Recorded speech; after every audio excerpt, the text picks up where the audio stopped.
क्या विश्व के मानचित्र पर बलूचिस्तान नाम के नए राष्ट्र का उदय हो गया है? बलूचिस्तान ने अपनी स्वतंत्रता की घोषणा कर दी है। आज 14 मई को रिपब्लिक ऑफ बलूचिस्तान के नाम से एक नए राष्ट्र के उदय का ऐलान कर दिया गया है और बलूचिस्तान के नेताओं ने भारत से समर्थन की मांग की है। भारत का सोशल मीडिया पटा पड़ा है, सब लोग बलूचिस्तान की मांग का समर्थन कर रहे हैं। इस वीडियो में हम विस्तार से बात करेंगे कि कैसे एक नए राष्ट्र का उदय विश्व मानचित्र पर हो सकता है, उसकी प्रक्रिया क्या है। बलूचिस्तान के ऐतिहासिक परिप्रेक्ष्य की भी बात करेंगे। पाकिस्तान उस पर जो टॉर्चर कर रहा है इसकी बात करेंगे। यह भी बात करेंगे कि क्या बलूचिस्तान आज़ाद हो सकता है। बलूचिस्तान और बांग्लादेश में सिमिलरिटीज क्या हैं? क्या जो मार्ग बांग्लादेश ने अपनाया आज़ादी के लिए, क्या वही नियम वही तरीका बलूचिस्तान पर लागू हो सकता है? इसमें भारत की भूमिका क्या हो सकती है? बतौर नागरिक आप इसमें क्या योगदान दे सकते हैं? वर्ल्ड कम्युनिटी इसमें क्या योगदान दे सकती है? इन सारी बातों पर विस्तार से बातचीत करेंगे, साथ ही बात करेंगे ऐतिहासिक परिप्रेक्ष्य की। लेकिन आगे बढ़ने से पहले ये समझ लीजिए कि वीडियो थोड़ा लंबा होने वाला है और इस वीडियो को पूरा देखिएगा। वीडियो बनाने में काफ़ी सामर्थ्य लगता है, काफ़ी समय लगता है, और पूरा वीडियो देखने के उपरांत अगर मैंने कोई अच्छी बात कह दी है, इस वीडियो को लाइक कर दीजिएगा, शेयर कर दीजिएगा और कमेंट करके अपनी प्रतिक्रिया हमें अवश्य बताइए। अच्छे बुरे जो आप कमेंट करते हैं मैं पढ़ता अवश्य हूँ। तो चलिए शुरू करते हैं। 14 मई 2025 को बलूचिस्तान के नेताओं ने आज़ादी की घोषणा कर दी।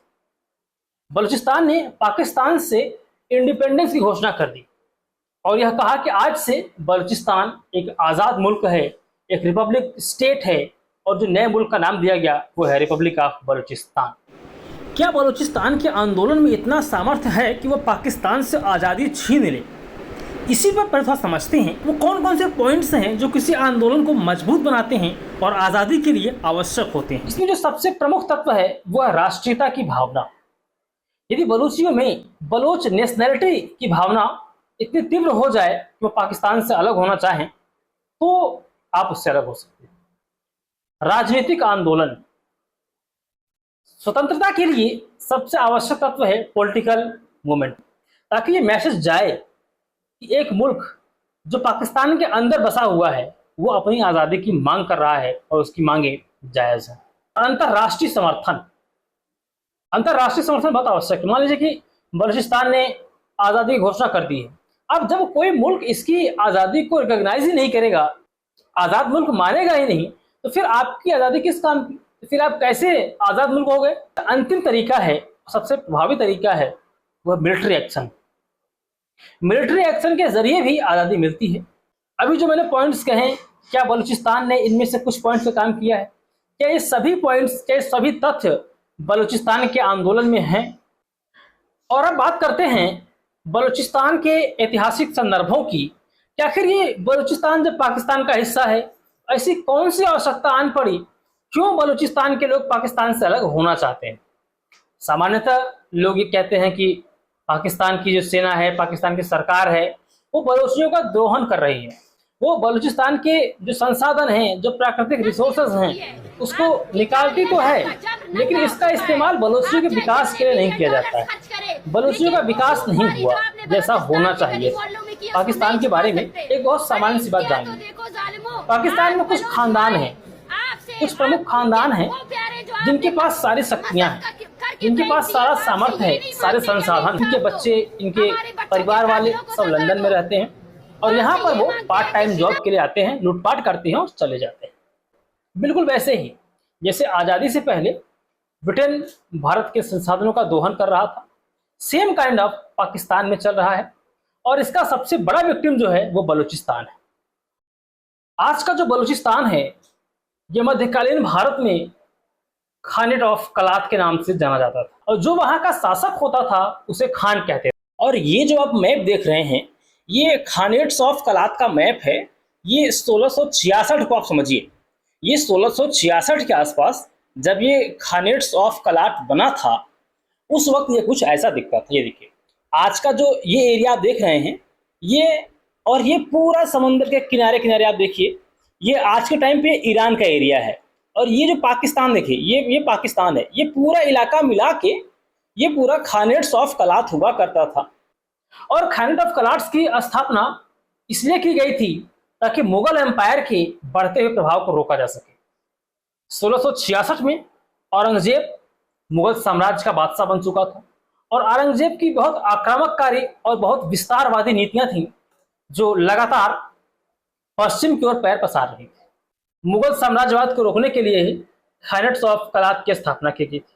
और खानेट्स ऑफ कलात ऐसा था कि जैसे कि आज के समय में संयुक्त अरब अमीरात है, उसमें 7 एमिरेट्स हैं, उसी प्रकार ये खानेट्स ऑफ कलात था। और यह व्यवस्था तब तक चलती रही जब तक कि 1875 में खानेट्स ऑफ कलात से सहायक संधि पर दस्तखत नहीं करवा लिए गए। कुछ एक पॉइंट्स सब्सिडीज अलायंस के बारे में कह देता हूं। लॉर्ड वेलेजली इसका प्रतिपादक था, उसने इस व्यवस्था को लागू किया और प्रतिपादित किया। इसमें बहुत सिंपल सा फंडा था अंग्रेजों का कि पहले भारतीय रियासतों को डराओ, उन्हें आपस में लड़ाओ, फिर पुचकारो, फिर साइन करवा लो।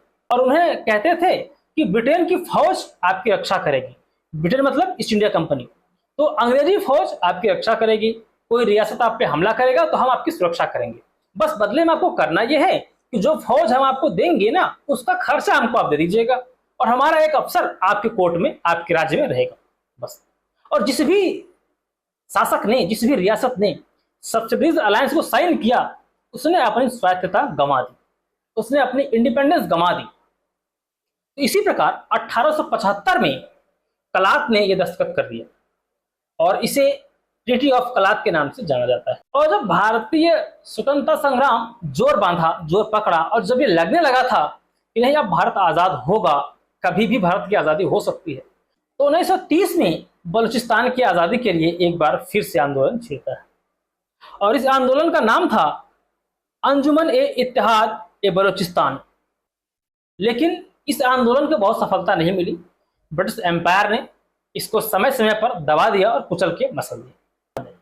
जब यह तय हो गया कि ब्रिटेन भारत से जाने वाला है और भारत के 2 टुकड़े होने तय हैं, तब 11 अगस्त 1947 को कलात ने स्वतंत्रता की घोषणा कर दी। कलात मतलब बलूचिस्तान। तो कलात ने आज़ादी की घोषणा कर दी और उसके बाद कलात ने कहा कि हम किसी भी डोमिनियन के साथ शामिल नहीं होंगे, हम आज़ाद रहेंगे। लेकिन 27 मार्च 1948 को कलात के शासक अहमद यार खान से ज़बरदस्ती विलय पत्र पर दस्तखत करवा लिए जाते हैं और इसी के साथ एक अवैध समझौते के तहत बलूचिस्तान को पाकिस्तान में मिला लिया जाता है। लेकिन आज के परिप्रेक्ष्य में आप देखेंगे तो पाएंगे कि पाकिस्तान के साथ कलात का विलय अनैतिक था। कलात के लोग कभी भी पाकिस्तान को स्वीकार ही नहीं किए।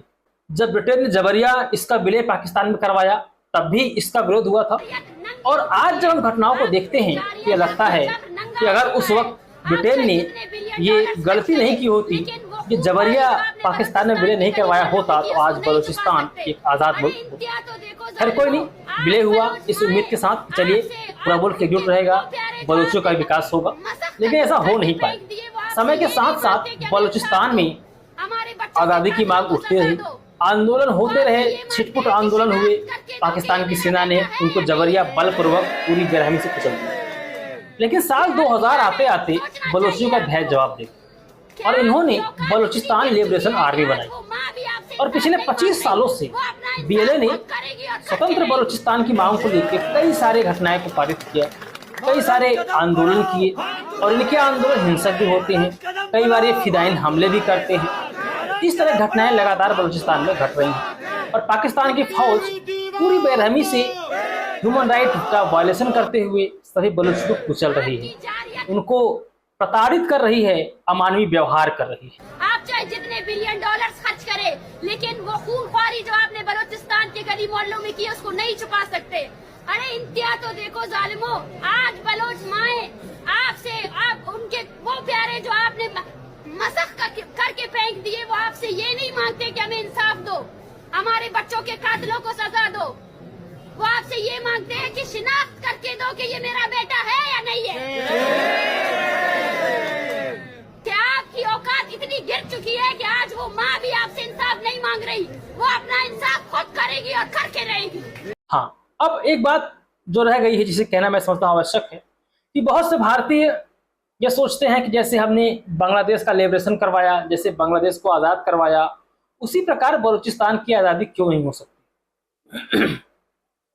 तो दोनों परिस्थितियों को एनालाइज करना पड़ेगा। समझिए, 1970 के चुनाव हुए पाकिस्तान में और पूर्वी पाकिस्तान से अवामी लीग ने चुनाव जीत लिया और यह तय हुआ कि पहली बार पूर्वी पाकिस्तान का नेता पाकिस्तान का प्रधानमंत्री बनेगा। लेकिन पाकिस्तान की फौज को स्वीकार नहीं था कि कोई बंगाली पाकिस्तान को लीड करे और पाकिस्तान की फौज ने मुजीबुर रहमान को प्रधानमंत्री नहीं बनने दिया और इसका असर यह हुआ कि पूर्वी पाकिस्तान में रिवोल्ट छिड़ गया। 26 मार्च 1971 को मुक्ति वाहिनी की स्थापना की जाती है। मुजीबुर रहमान इसके नेता होते हैं और पूरे बांग्लादेश में आंदोलन शुरू हो जाता है। आंदोलन सफल इसलिए भी रहा क्योंकि पूरे बांग्लादेश यानी कि पूर्वी पाकिस्तान ने मुजीबुर रहमान को एक तरफा नेता चुन लिया था और मुजीबुर रहमान के पास बहुत विशालकाय जन समर्थन था। ये सशस्त्र विद्रोह था और पाकिस्तान की आर्मी ने इसे दबाने के लिए ऑपरेशन सर्च लाइट चलाया। इसका परिणाम यह हुआ कि लाखों की संख्या में बंगाली भाग के भारत में आने लगे। शरणार्थी संकट पैदा हुआ। लेकिन पाकिस्तान ने एक गलती कर दी, भारत को छेड़ दिया। उत्तर भारत के कई शहरों पर पाकिस्तान ने हवाई हमला किया और उसके बाद 3 दिसंबर 1971 को प्रधानमंत्री इंदिरा गांधी ने युद्ध की घोषणा कर दी। 16 दिसंबर 1971 भारतीय फौज ने पाकिस्तान को परास्त कर दिया। 93,000 पाकिस्तानी सैनिकों ने सरेंडर कर दिया और एक स्वतंत्र मुल्क बांग्लादेश का उदय।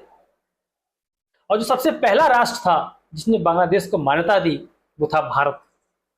और उसके बाद एक एक करके कई मुल्कों ने और फिर पूरी दुनिया ने इसको स्वीकार किया कि बांग्लादेश एक स्वतंत्र आइडेंटिटी है, एक स्वतंत्र पहचान है और एक नया मुल्क बन गया। अब आज की परिस्थितियों में आते हैं। क्या आज बलूचिस्तान एक आज़ाद मुल्क के रूप में स्थापित हो सकता है? हाँ, बलूचिस्तान एक इंडिपेंडेंट स्टेट बन सकता है, स्वतंत्र राष्ट्र बन सकता है। बस उसमें कुछ पॉइंट्स होने चाहिए, जैसे राष्ट्रीयता की भावना। जो बांग्लादेश का आंदोलन था वो बंगाली अस्मिता का प्रश्न था, वो बंगाली अस्मिता का सवाल था, तो बंगाली भाषा का सवाल था। इसलिए लोग एकजुट होकर लड़े और भारत ने उनका साथ दिया और एक स्वतंत्र राष्ट्र बन गया। लेकिन बलूचिस्तान की सहायता भारत उस प्रकार नहीं कर सकता जैसे बांग्लादेश की। लेकिन इसका अर्थ यह नहीं है कि बलूचिस्तान आज़ाद नहीं हो सकता। बलोचियों को अपना आंदोलन शांतिपूर्वक तरीके से चलाते रहना चाहिए और डेमोक्रेटिक तरीके से चुनावों में पाकिस्तान को हराना चाहिए ताकि अंतर्राष्ट्रीय कम्युनिटी का ध्यान इस ओर जाए कि बलूचिस्तान की मांग जायज़ है, बलूचिस्तान की मांग सही है। बलूचिस्तान के साथ एक समस्या और भी है, वजह कि दुनिया के कई प्रमुख देश America, Britain, European union, China, Iran, even United nation BLA को आतंकवादी संगठन मानता है। सबसे पहले उन्हें इस कैटेगरी से बाहर निकलना है। ये जो फिदाइन हमले करते हैं इससे बचना पड़ेगा। यार देखो, ऐसे आप पाकिस्तान से आज़ादी हासिल नहीं कर सकते हैं। पाकिस्तान की फौज को आप ऐसे नहीं हरा सकते हैं। या तो आप इतने मजबूत हो जाइए कि आप प्रॉपर सशस्त्र विद्रोह कर दें, एक आर्म्ड रिबेलियन कर दें और दुनिया को बता दें कि हमारी फौज ये है, ये आतंकवादी नहीं है, ये इंडिपेंडेंस मूवमेंट के योद्धा हैं, ये वॉरियर्स हैं, तब तो ठीक। अन्यथा आप इस प्रकार फिदाइन हमले करेंगी तो इससे फिर आपकी साख मिट्टी मिल जाएगी। इससे आप स्वतंत्रता हासिल नहीं कर सकते। इसके लिए आपको एक बहुत व्यापक स्तर पर, मास लेवल पर मूवमेंट चलाना पड़ेगा और दुनिया में मैसेज देना पड़ेगा कि बलूचिस्तान बलोचियों का है, पाकिस्तान से इसका संबंध नाजायज था। 1948 में जबरिया इसको अनेक्स किया गया और अब हम आज़ाद होना चाहते हैं। और एक बात मैं और जोड़ देता हूँ इसमें, अभी जब भारत ने ऑपरेशन सिंदूर लॉन्च किया था तो बलोचियों को बहुत उम्मीदें जगी थी। उन्हें लगा था कि अब पाकिस्तान के टुकड़े होने तय हैं। बलोचियों ने इसकी घोषणा भी की कि भारत पाकिस्तान पे हमला करे तो पश्चिमी फ्रंट से बलूचिस्तान अटैक कर देगा और पाकिस्तान से वो आज़ाद हो जाएगा। लेकिन सीज फायर हो गया। और दूसरी बात यह कि भारत ने पाकिस्तान पर कोई हमला नहीं किया था, हमने सिर्फ आतंकवादियों पर हमला किया था। और जब आतंकवादियों को बचाने के लिए पाकिस्तान की फौज ने हम पर हमला किया तब हमारी फौज ने पाकिस्तान की प्रमुख सैन्य ठिकानों को नेस्तनाबूद कर दिया। बलूचिस्तान को महात्मा गांधी के मार्ग पे आना चाहिए और ये फिदाइन हमले छोड़ना चाहिए, ये आतंकवादी गतिविधियों को छोड़ना चाहिए। और यकीन मानिए अगर आपने महात्मा गांधी को अपना लिया तो वो दिन दूर नहीं जब पाकिस्तान से आपको आज़ादी मिल जाएगी।